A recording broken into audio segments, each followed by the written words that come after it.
Hi, in this video, you will start setting up your development environment. Everything you need to have to create React application.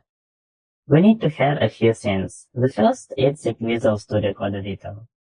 Visual Studio Code is very popular code editor. It's free, powerful, and have a lot of useful extensions, which make developers' life much easier. Just visit the website of the Visual Studio Code and click download. The website should automatically suggest you the right version for your operation system, but you also can choose a Windows, Linux, or Mac here. Okay, download and install it. The next thing we need is Google Chrome browser. It's the most popular browser for web developers. We're gonna use it. Click download link here, and it should also download the right version. Okay. We also need Node.js environment. It's an environment in which programs or applications can be executed.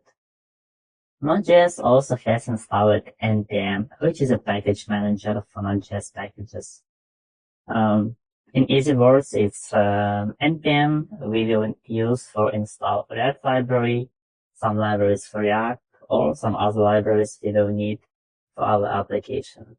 So just click download it here, we will use the latest version of it, and follow the instructions to install it.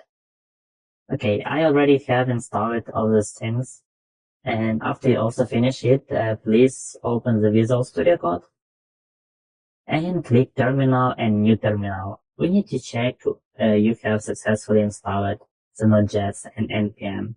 Just type node-v, this command to check, and you will see the version you installed, and the same do for NPM.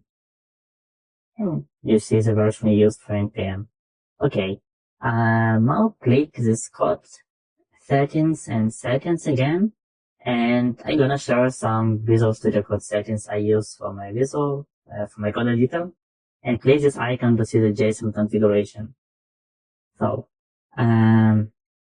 let's start from these commands. As terminal integrated font size, I use the certain font size, which will increase the terminal font size, because by default it's a bit smaller.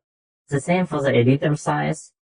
As you see, I also use it a bit bigger, and the window zoom level will increase a bit size for the editor controls. Like, as you see, by default it's smaller, and I make it a bit bigger. I also use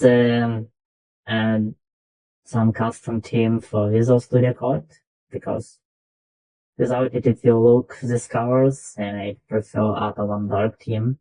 If you want to install it, you can click on this extensions icon and download some extensions. Also in this lesson, I will mention the list of extensions I use, so you can go through it and download and install extensions you like.